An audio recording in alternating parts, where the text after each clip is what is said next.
Des bruits de couloir insistaient sur le fait que Kelsey Plum voulait se barrer, mettre le plus de distance possible entre elle, Becky Hammon, et A'ja Wilson. Eh bien, je suis là pour vous confirmer que la rumeur dit vrai, car Kelsey Plum elle-même n'a pas hésité, tiré à balles réelles sur les Las Vegas Aces lors de sa conférence de presse d'introduction. Est-ce la fin officielle de la dynastie des Aces ? Avec 5 joueuses majeures qui se font la malle et une polémique qui enfle, ça sent le roussi. Mais cette histoire cache bien plus de secrets qu'il n'y paraît. On sait que durant toute l'intersaison, il y a eu énormément de bavardage en coulisses concernant la franchise de Las Vegas. L'équipe des Aces a complètement déraillé à la fin de la saison, laissant tout le monde se demander « mais c'est quoi ce bordel à Vegas ?» Kelsey Plum vient de briser le silence et elle pointe du doigt des coupables lors de sa première conférence de presse avec les LA Sparks. Elle n'a pas épargné son ancien club, mais ce n'est que la partie visible de l'iceberg.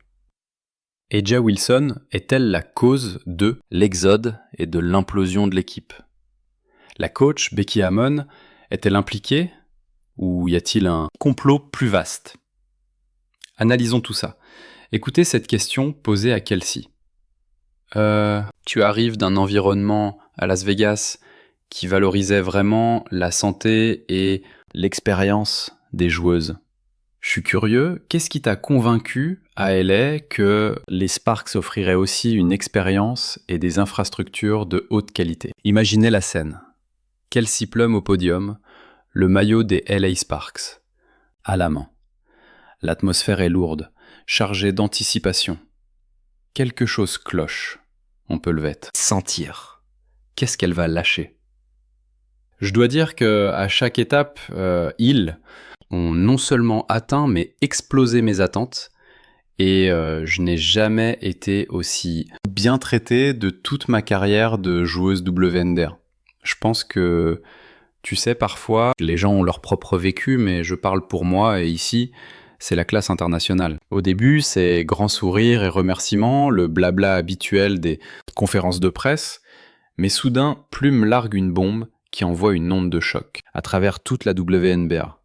On ne m'a jamais aussi bien traité en tant que joueuse WNBA. Attends, quoi ? Elle vient pas d'allumer les Aces, là ? Je sais que cette franchise valorise extrêmement, vraiment, l'opportunité de soutenir les joueuses de toutes les manières possibles, et je l'ai vu de mes propres yeux. Tu sais, évidemment, alors que la franchise continue de se construire cette année, il y a eu beaucoup de changements ces 2 dernières années avec le coach, le management, ce genre de choses. Je suis surexcité de faire partie de cette nouvelle vague, et on sera capable de montrer aux joueuses que LA est l'endroit où tu veux jouer. Décortiquons ça. Plume a passé des années chez les Aces. Elle a gagné des bagues avec elle. Elle tournait à 17,8 points, 4,2 passes et 2,6 rebonds par match lors de sa dernière saison. Elle a été draftée là-bas, c'est la seule équipe qu'elle connaît, elle semblait heureuse. Alors pourquoi sous-entendre qu'elle n'était pas bien traitée ? Que se passe-t-il vraiment à Las Vegas ? On va tout vous expliquer. Je n'ai jamais été aussi bien traitée en tant que joueuse WNBA. C'est cette petite phrase. Assassine qui fait froncer les sourcils des fans concernant Kelsey Plum, affirmant qu'elle est mieux lotie maintenant qu'elle ne l'a jamais été dans la ligue. C'est là que ça devient croustillant. Les mots de Plume ne concernent pas seulement son traitement à Los Angeles, c'est une véritable fenêtre ouverte sur le vestiaire des Aces. Rappelez-vous quand l'ambiance pesante à Los Angeles nous donne un aperçu direct du vestiaire des Aces. Vous vous souvenez ? Les Aces étaient au sommet, invincibles, l'image même de la perfection. Mais on dirait bien que ce tableau idyllique n'était que de la poudre aux yeux. Tu sais, pour une fille comme moi, c'est le mélange idéal entre préparation et opportunité. Ça fait un bail que je trépine d'impatience. J'attendais juste l'occasion de prendre les commandes et de montrer qui je suis vraiment sur le terrain à une toute autre échelle. Franchement, je suis super excité par ce défi. Je n'ai jamais été aussi prête. Je sais que ça va peut-être en surprendre certains, mais ceux qui me connaissent vraiment s'y attendaient. Mais Plume n'a pas fini. Elle parle de son enthousiasme pour ce nouveau rôle, de la chance de contribuer de manière plus significative. Sous-entend-elle qu'elle ne pouvait pas le faire chez les Aces ? Était-elle bridée ? Elle déclare « J'ai toujours mené par l'exemple, avec la régularité d'une vraie pro. De nos jours, on s'écoute trop. Mais en tant que leader, tes états d'âme, on s'en fiche. Tu dois répondre présent et guider l'équipe. Il faut maintenir un niveau de compétitivité constant, jour après jour. C'est une culture. Et au-delà de ça, faut juste s'éclater. On joue tous mieux et on prend du plaisir quand on fait ce qu'on aime. C'est clair qu'elle envoie des pics subliminales à Vegas, frérot. Les réactions sur les réseaux sociaux sont dingues. Certains fans tapent sur la direction des Aces. D'autres sont à fond derrière ce nouveau départ de Plum avec les Sparks.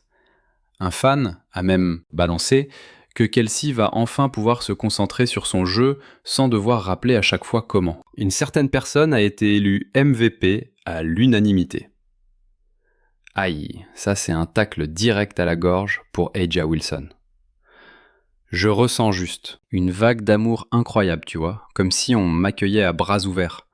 J'étais à l'aéroport ce matin pour acheter de l'eau et un gars m'a lancé un « Allez les Sparks !» Tu sais, je le ressens vraiment, donc je suis super emballé par tout ça. Parce que j'ai l'impression que les gens m'ont déjà adopté et pris sous leur aile. Je n'ai même pas encore joué un seul match. L'accueil de mes coéquipières, du coach, de Reagan et des propriétaires, je me sens déjà très aimé. Pensez-y 2 secondes. Le transfert de Plum aux Sparks, c'est pas juste un changement de maillot, c'est un virage radical dans sa carrière. Elle cherche à redéfinir son rôle, son impact. On dirait qu'elle s'évade d'une prison dorée. Mais pourquoi ? N'oubliez pas, Plume n'est pas n'importe qui. Médaillée d'or olympique, championne WNBA. Quand une joueuse de ce calibre dit qu'elle a besoin de changer d'échelle pour montrer qui. C'est pas du vent, c'est une déclaration de guerre. Et je suis tellement reconnaissante de retrouver de jouer avec des filles comme Ria, et je pourrais continuer la liste. Et voilà la réalité. Les mots de Plume ne concernent pas qu'elle. Il braque les projecteurs sur l'organisation des Aces. Que se passe-t-il vraiment derrière les néons de Vegas ? Les joueuses se sentent-elles sous-estimées, restreintes ? Les propos de Plum ont allumé la mèche et l'implosion est en cours. On est là pour la compétition, donc on s'attend à gagner tout de suite. Et je sais que j'apporte une certaine intensité et une éthique de travail sur la table, mais honnêtement, je suis surtout reconnaissante d'avoir l'opportunité de montrer que je suis l'une des meilleures joueuses au monde et de ramener cette franchise là où elle a été et là où elle continuera d'aller. Donc encore une fois, je veux juste remercier les propriétaires pour leur soutien.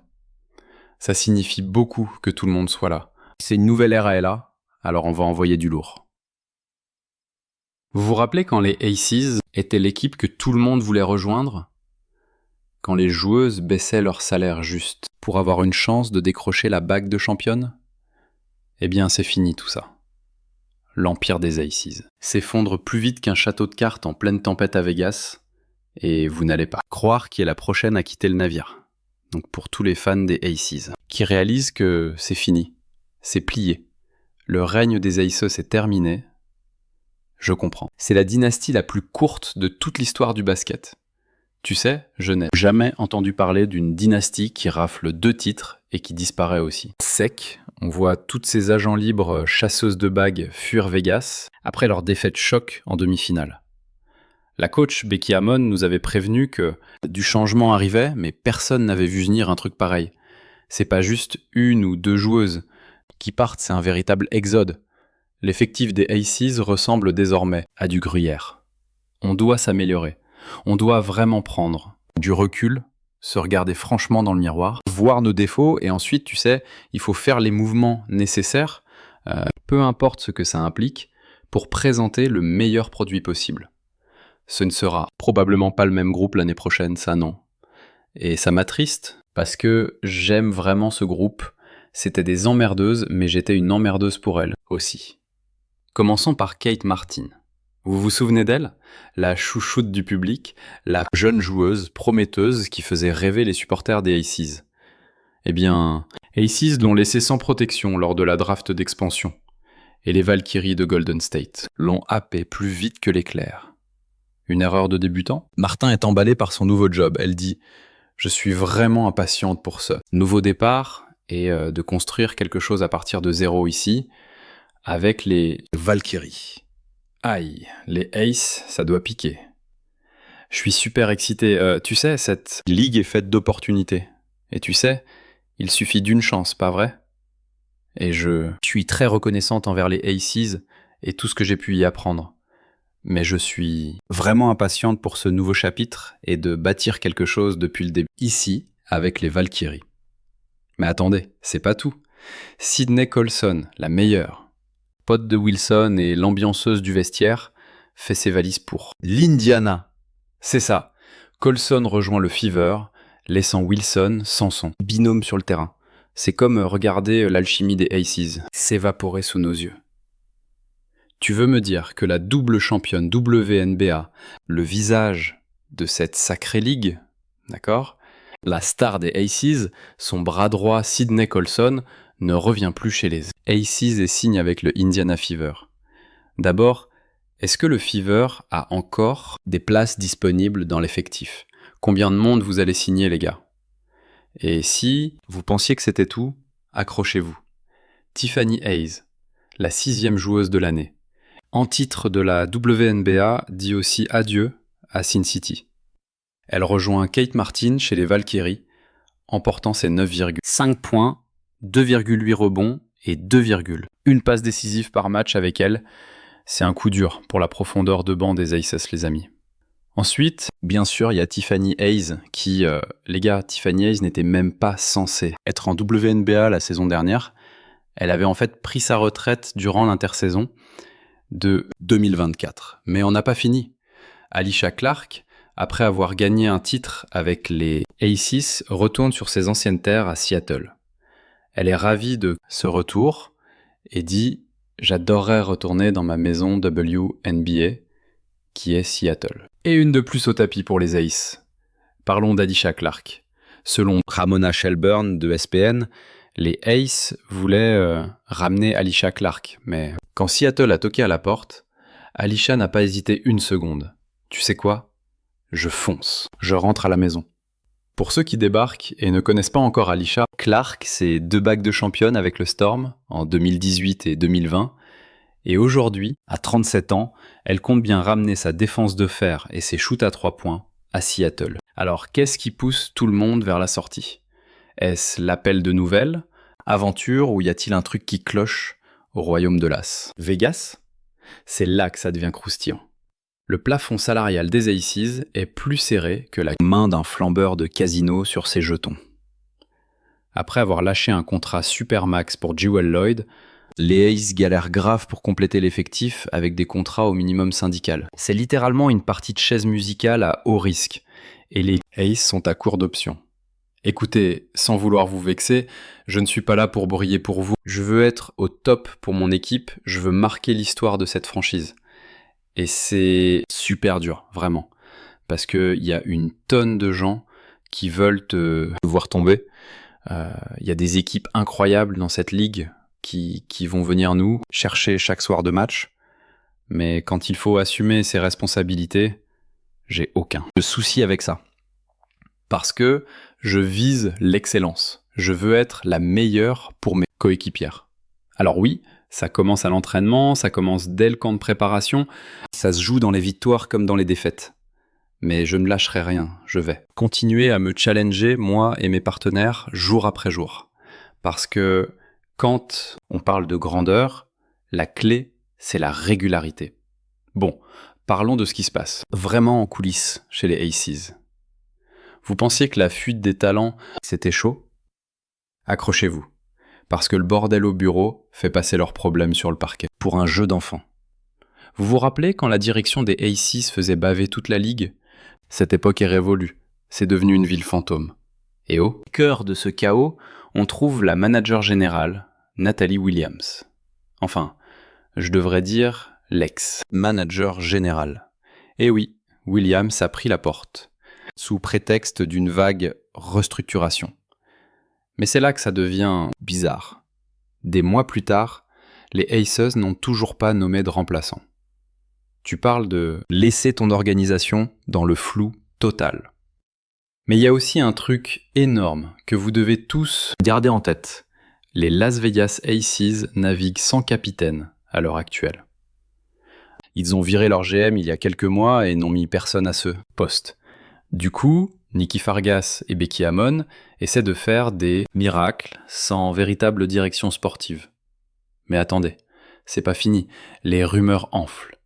Comme quoi la coach Becky Hammon tenterait un coup de force. Les bruits de couloir disent qu'elle viserait la double casquette, coach principal et manager général. Ça vous rappelle rien ? C'est exactement le schéma de son ancien mentor, Greg Popovich. Mais soyons honnêtes, concentrer autant de pouvoir est vraiment l'idée du siècle, quand la baraque est déjà en feu. En parlant de Hammon, elle traîne aussi ses propres casseroles. Vous vous souvenez de cette suspension qu'elle a prise pour avoir violé la politique de respect sur le lieu de travail ? Ouais, ça n'a pas vraiment arrangé l'image du club, mais ce n'est que la partie émergée de l'iceberg. Qu'est-ce qui se passe dans ce vestiaire ? On dirait que l'équipe est en train d'imploser. Franchement, c'est pas une coach pour qui j'aimerais jouer. Et n'oublions pas le procès de Dearica Hamby. L'ancienne joueuse des Aces dénonce de la discrimination et un traitement injuste lié à sa grossesse. Et croyez-moi, c'est pas une plainte en l'air. La Ligue a pris l'affaire assez au sérieux pour coller aux Aces une amende salée de 500 000 $ et la perte sèche de leur premier choix de draft 2025. Aïe, ça pique. Et ce n'est pas tout. La Ligue a désormais les Aces dans le viseur pour une possible violation du plafond salarial. Tout remonte au mois de mai, quand l'Office du tourisme de Las Vegas a décidé d'arroser chaque joueuse. Elles ont reçu 100 000 $ chacune pour soi-disant s'investir dans la communauté, mais l'histoire ne s'arrête pas là. L'affaire rebondit de plus belle. La Ligue creuse maintenant pour voir s'il y a eu contournement des règles financières. Ils fouillent partout pour dénicher des avantages cachés offerts aux athlètes, ni vu ni connu. En clair, on les accuse d'avoir filé des pots de vin sous la table pour gonfler les revenus des joueuses. C'est franchement pas le genre de pute dont on rêve quand on essaie de bâtir une dynastie, pas vrai ? Avec tout ce cirque, faut pas s'étonner que les joueuses cherchent la sortie de secours en urgence. Les Aces sont passées du statut de Dream Team à celui de navire que tout le monde veut fuir. Une info brûlante vient de tomber et on est obligé d'en parler, c'est trop gros. C'est notre spécialité ici. On décortique le Fever de l'Indiana qui frappe encore un grand coup. Alicia, elles sont en mode Thanos en ce moment, en train de réunir toutes les pierres d'infinité. Pendant que les Aces jouent aux chaises musicales avec leur effectif, une autre franchise compose une symphonie. Une autre équipe orchestre un succès retentissant. Vous êtes prêts pour le grand retour du Fever ? Il est temps de s'attarder sur cette équipe qui a troqué son rôle de victime de la WNBA pour celui de vedette. Imaginez le tableau. Le Fever, jadis la lanterne rouge de la Ligue, commence à faire tourner les têtes. Elles sortent des bas-fonds du classement pour enchaîner des décisions qui font froncer les sourcils. Alors que Vegas s'effondre, le Fever nous donne une véritable leçon de construction d'équipe. Mais peuvent-elles vraiment réaliser l'exploit de passer de la dernière à la première place ? Je me lance, je vois déjà le Fever de l'Indiana soulever le trophée de championne WNBA. Jetez un œil à leur razzia sur le marché des transferts, on dirait qu'elles collectionnent les légendes. Elles rassemblent le gratin de la ligue pour entourer leur prodige générationnel, Caitlin Clark. Ajoutez à cela le Fab Four, avec Aliyah Boston, Kelsey Mitchell et Lexi Hull, Natasha Howard, triple championne WNBA, débarque avec sa défense de fer et sa polyvalence dans la raquette. Dewana Bonner, quadruple All-Star, apporte sa force de frappe offensive et son expérience de vétéran. Sophie Cunningham, célèbre pour sa niaque et ses tirs décisifs, rejoint aussi la danse. Et n'oublions pas Sydney Colson avec son esprit de compétition féroce. Elle arrive avec son bagage de championne et une mentalité de gagnante, tout droit venu des Aces. Construire un banc solide est crucial. Vous savez, quand on a un trio majeur comme le nôtre, il faut les entourer d'éléments capables de remplir des rôles précis sur le terrain. Des joueuses qui, avant tout, vont accepter et embrasser ces missions sans broncher. Et deuxièmement, qui nous offrent les meilleures chances de victoire en complétant parfaitement ce que nos stars font déjà à merveille. Une alchimie parfaite. Mais attendez, le Fever ne s'est pas contenté de recruter. Elles ont gardé leur pépite locale, Kelsey Mitchell. Ça, c'est une vraie preuve de loyauté, les amis. C'est comme ça qu'on bâtit une culture. Mitchell, fidèle au poste dans les moments durs, a enfin le casting de soutien qu'elle mérite. Une équipe qui va lui permettre de briller encore plus fort sur les parquets. C'est là que ça devient croustillant. Le Fever n'a pas juste signé ses joueuses. Ses athlètes ont choisi le Fever. En une intersaison, elles sont passées de la risée à la puissance pure. Et vous savez quoi ? C'est une belle gifle pour tous les sceptiques, comme Cheryl Swoops, qui affirmait que personne ne voulait jouer dans l'Indiana. Ça n'a aucun sens, peu importe comment on tourne la chose. C'est absurde. Pourquoi refuser l'Indiana ? C'est là que les stades sont pleins à craquer, que les audiences télé explosent et que vous jouez pour l'équipe la plus hype du moment. On parle d'une joueuse qui a fini top 3 des votes pour le MVP dès sa saison rookie et qui tire clairement ses coéquipières vers le haut. Elle ne fait pas qu'empiler les points, elle distribue des caviars, capable de sublimer tout le monde autour d'elle. Franchement, qui refuserait d'évoluer dans un tel système ? Pendant que les Aces s'enlisent dans les drames et les départs, le Fever montre à la face du monde la marche à suivre. Elles bâtissent une culture positive, prennent des décisions managériales intelligentes et transforment le destin de la franchise à vitesse grand V. C'est comme voir un phénix renaître de ses cendres. Mais oubliez les flammes. Ici, on est paré du rouge et bleu du Fever. Et n'oublions surtout pas le cerveau derrière cette métamorphose, Kelly Krauskopf. La présidente, de retour aux commandes, a orchestré un comeback d'anthologie. Elle a recruté Amber Cox comme manager général, un coup de maître porte déjà ses fruits. Et avec le retour de Stephanie White au poste de coach principal, on dirait que le groupe se reforme, sauf que cette fois, elle vise la première place des charts. L'Indiana Fever est officiellement prétendant au titre. Chaque jour nous réserve une surprise lors de la Free Agency, et aujourd'hui, c'est DeWanna. Bonheur. Multiple star et championne WNBA, une véritable vétérane capable de tout faire sur le terrain. Une défenseuse féroce, une dure à cuire. Dois-je continuer ? On a un nouveau 5 majeurs de folie. Kathleen à la main, Kelsey en 2, DeWanna à l'aile, Natasha Howard au poste 4 et Alia Boston au pivot. Le Fever ne se contente pas de bâtir une équipe, elle crée un environnement de la gagne. Elle prouve qu'avec le bon leadership, des acquisitions futées et une touche de talent maison, on peut inverser la vapeur plus vite qu'il ne faut pour dire championne. WNBA.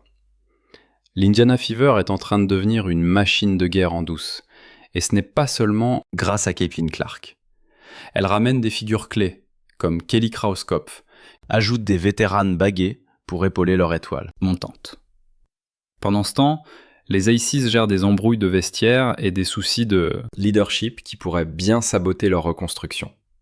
J'essaie vraiment de garder mon calme, ok ? Mais là, je sais pas si je vais tenir longtemps. L'autre jour, je parlais d'une bombe dominicale, je disais que c'était fini, vous savez. J'attendais la prochaine déflagration, mais je ne pensais pas que ce serait celle-là. Stephanie White ne fait pas dans la dentelle. Je le répète, Stephanie White ne fait pas de cadeaux, elle est en mission. Voilà le topo. Le paysage de la WNBA change du tout au tout. La chute des Aces n'est pas juste une histoire de départ de joueuses, c'est une culture de l'arrogance qui finit par se payer. Alors qu'elles essaient de recoller les morceaux, des équipes comme le Fever sont en train de monter quelque chose d'exceptionnel. Alors, qui allez-vous soutenir quand la poussière sera retombée ? Les Aces, autrefois intouchables, qui s'accrochent à leur trône, ou le Fever en pleine ascension, prêt à prendre la ligue d'assaut ? Une chose est sûre, la saison à venir va être dingue. La hiérarchie bascule et on s'apprête tous à vivre un spectacle d'enfer. Êtes-vous chaud ? Dites-le nous en commentaire. Likez, abonnez-vous et activez toutes les notifications pour ne rien rater. Cliquez sur la vidéo à l'écran et on se retrouve dans la prochaine.